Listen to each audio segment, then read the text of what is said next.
এবার 2025 আইপিএলে রাসেলের সঙ্গে সম্পর্ক ভাঙতে চলেছে কলকাতার নাইট রাইডার্স। অর্থাৎ 2025 আইপিএলের জন্য কলকাতার নাইট রাইডার্স এবার ছেড়ে দিতে চলেছে অ্যান্ড্রু রাসেলকে। তবে এবার রাসেলকে ছেড়ে দেওয়ার পরিকল্পনা কেন করেছে কলকাতার নাইট রাইডার্সের টিম ম্যানেজমেন্ট, সেটাই জানাবো আজ। তার জন্য সম্পূর্ণ ভিডিওটা দেখার অনুরোধ রইল। চলুন শুরু করি। এবার ভারতীয় ক্রিকেট মহলে মাঝে মাঝেই 2025 আইপিএলের মেগা নিলাম নিয়ে নানা কথাবার্তা শোনা যাচ্ছে, যে বোর্ড এখনও 10টি ফ্র্যাঞ্চাইজিকে জানাননি কতজন করে ক্রিকেটারকে নিলামের আগে ধরে রাখতে পারা যাবে। তবে আগের নিয়ম অনুযায়ী 4 জন ক্রিকেটারকে ধরে রাখতে পারবে যে কোনো ফ্র্যাঞ্চাইজি। সেই নিরিখেই প্রতি টিমে কোন কোন ক্রিকেটারদের ধরে রাখা হতে পারে সেই নিয়ে আলোচনা হচ্ছে। তবে তার পাশাপাশি এটা নিয়েও চর্চা কম হচ্ছে না যে কোন কোন তারকা ক্রিকেটারদের কোন টিম ছেড়ে দিতে পারে। আর এই ছেড়ে দেওয়ার প্রসঙ্গে উঠলেই ভেসে আসছে অ্যান্ড্রু রাসেলের নাম, যে তার সঙ্গে সম্পর্ক ভাঙতে চলেছে এবার কলকাতার নাইট রাইডার্স।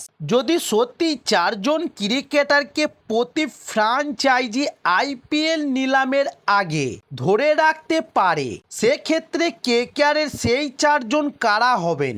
তালিকায় সবার প্রথমে অনেকেই রেখেছেন রিঙ্কু সিংয়ের নাম এবং দ্বিতীয়ত রাখা হয়েছে হর্ষিত রানাকে। তবে এই দুই ক্রিকেটার নাইটদের ভবিষ্যতের বিনিয়োগের তালিকায় থাকবেন এবং ওপেনার ফিন সল্টকে ছাড়তে পারেন না কেকেআর, কারণ 17তম আইপিএলে সল্টের কেরামতিতে কেকেআর একাধিক ম্যাচে স্কোরবোর্ডে বড় রান তুলতে পেরেছে, ফলে সল্টকে রিটেন করতে পারে কলকাতার নাইট রাইডার্স।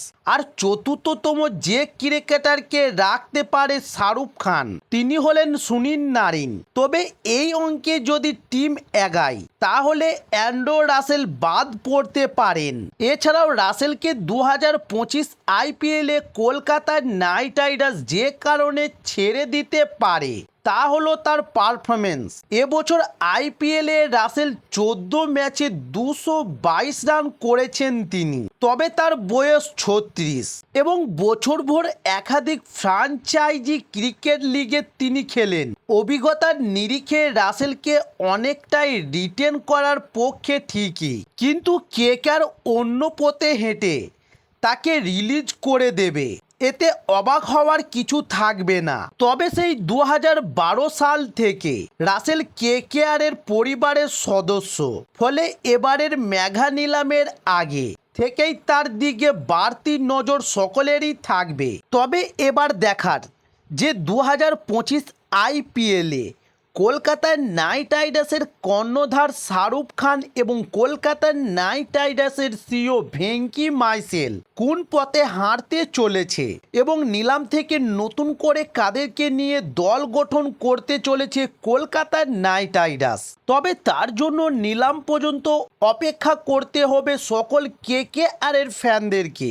তাই এবার সেই সমস্ত ভিডিওগুলো পেতে চাইলে আমাদের চ্যানেল নতুন হলে চ্যানেলটি সাবস্ক্রাইব করে সঙ্গে থাকুন। নমস্কার।